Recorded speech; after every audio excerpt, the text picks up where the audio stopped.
Radhe Radhe dear students, welcome to our channel BSc tricks and tips. हम BSc first semester botany का unit first discuss कर रहे हैं। इसमें आज हमारा टॉपिक है इमोबिलाइजेशन मेथड, जिसमें आज हम पढ़ने वाले हैं इमोबिलाइजेशन क्या होता है, एंजाइम इमोबिलाइजेशन क्या होता है and common immobilisation methods of enzyme.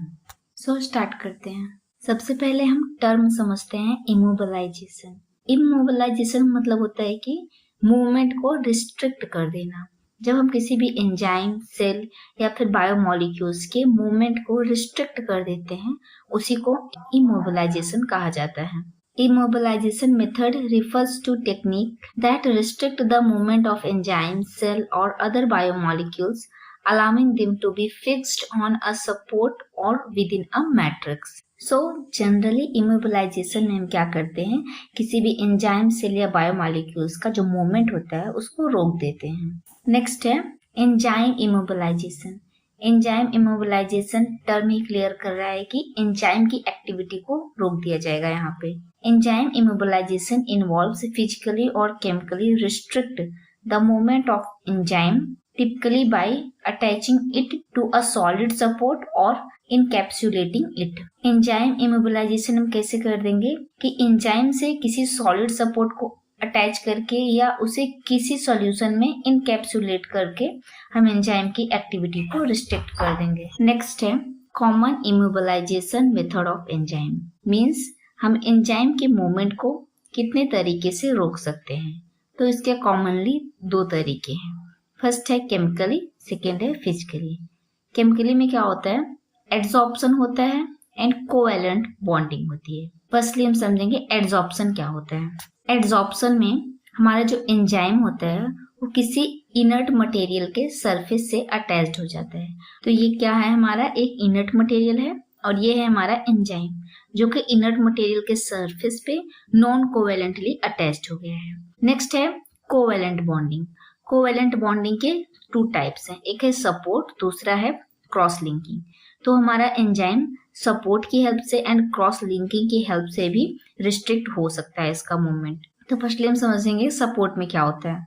Support में हम एक सॉलिड स्टेबल मटेरियल का यूज करते हैं जिससे हमारा एंजाइम कोवैलेंट बॉन्ड बना के जुड़ जाता है और खुद को स्टेबल कर लेता है, जिससे इसकी जो मूवमेंट होता है वो रिस्ट्रिक्ट हो जाता है। नेक्स्ट है क्रॉस लिंकिंग। क्रॉस लिंकिंग में किसी प्रकार के सपोर्ट या फिर अनदर एजेंट का यूज नहीं होता है। यहाँ पे एंजाइम एक दूसरे में ही इस प्रकार की क्रॉस लिंकिंग करके एक दूसरे से जुड़ के स्टेबल हो जाते हैं और उनकी जो मूवमेंट होता है वो रुक जाता है। नेक्स्ट है फिजिकली। तो फिजिकली दो तरीके से एंजाइम के मूवमेंट को रोका जा सकता है। फर्स्ट है इंट्रैपमेंट एंड सेकेंड है इनकैप्सुलेशन। इंट्रैपमेंट में क्या होता है, हमारा जो एंजाइम है वो एक पोरस मटेरियल के अंदर इंट्रैप्ड हो जाता है, जिससे क्या होगा, एंजाइम की जो एक्टिविटी है वो स्लो डाउन हो जाएगी और इस पोरस मटेरियल के अक्रॉस जो सबस्ट्रेट है and cells and other molecules है वो मूव कर सकते हैं। इनकैप्सुलेशन। इनकैप्सुलेशन में हमारा जो एंजाइम होता है वो एक मैक्रो कैप्सूल के अंदर चला जाता है, जिससे ये बाहर के सराउंडिंग से प्रोटेक्टेड हो जाता है और इसका जो मूवमेंट होता है वो रुक जाता है। नेक्स्ट हम इसकी थियरी को समझेंगे। Adsorption. Enzyme bind to the surface of an inert material through non covalent interactions.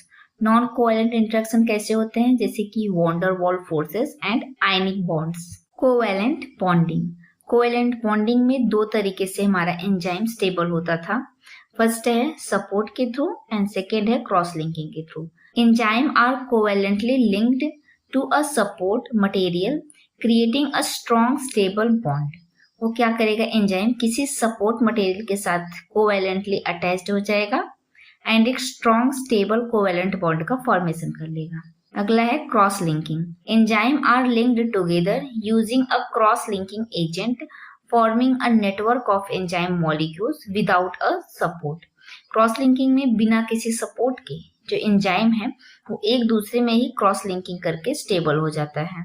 Next है entrapment. Enzyme are physically trapped within a porous matrix or membrane allowing substrate and product molecules to pass through. Entrapment में क्या होगा, जो हमारा enzyme है वो एक porous material के अंदर इंट्रैप्ड हो जाता है। नेक्स्ट है encapsulation. Enzymes are enclosed within a semi-permeable membrane or macrocapsule, protecting them from the surrounding environment. Encapsulation में क्या होता है, हमारा एंजाइम एक मैक्रो कैप्सूल के अंदर, हमने वहां पे डायग्राम में देखा था ना, एक मैक्रो कैप्सूल के अंदर हमारा एंजाइम इनक्लोज्ड हो जाता है, जिससे वो सराउंडिंग एनवायरनमेंट से प्रोटेक्ट हो जाता है। नेक्स्ट हम आपको इसके यूजेस के बारे में बता देते हैं कि हम एंजाइम का इमोबिलाइजेशन क्यों करते हैं। एंजाइम का इमोबिलाइजेशन मेनली हम एंजाइम को स्टेबल होने के लिए करते हैं, यानी कि उसकी स्टेबिलिटी के लिए करते हैं। एंड नेक्स्ट यूज है कि कभी कभी हम जब कोई केमिकल रिएक्शन कर रहे होते हैं तो जो भी एंजाइम को लेते हैं वो एक्सेस अमाउंट में हमारे पास इकट्ठा हो जाते हैं, क्योंकि हमें उन सभी एंजाइम्स का हम यूज नहीं कर पाते हैं। सो उस एंजाइम को सेफली रखने के लिए, ताकि वो डिग्रेडेट ना हो, वो सराउंडिंग एनवायरनमेंट से रिएक्ट ना कर सके, तो उसके जो मूवमेंट होता है एंजाइम का उसको रिस्ट्रिक्ट कर दिया जाता है, जिससे एंजाइम की ड्यूरेबिलिटी बनी रहे, इसको हम लॉन्ग टर्म में यूज कर सकें। ओके स्टूडेंट, तो यहाँ पे हमारा टॉपिक कंप्लीट होता है। आई थिंक आज का टॉपिक आपको पसंद आया होगा। एट द लास्ट आप सबके लिए एक क्वेश्चन है, what is adsorption and what is absorption. इसका आंसर आपको कमेंट सेक्शन में करना है। मुझे पता है कि मैंने एब्जॉर्प्शन नहीं पढ़ाया है, बट मैंने एड्सॉर्प्शन बताया है। ये दो बेसिक टर्म्स हैं जो कि लगभग हमारे जब प्रैक्टिकल्स एग्जाम होते हैं, एग्जामिनर आते हैं तो इसको पूछ लेते हैं। सो आप लोग इसकी डिफिनेशन को समझ के कमेंट सेक्शन में कमेंट कर दीजिएगा। Okay student, Radhe Radhe.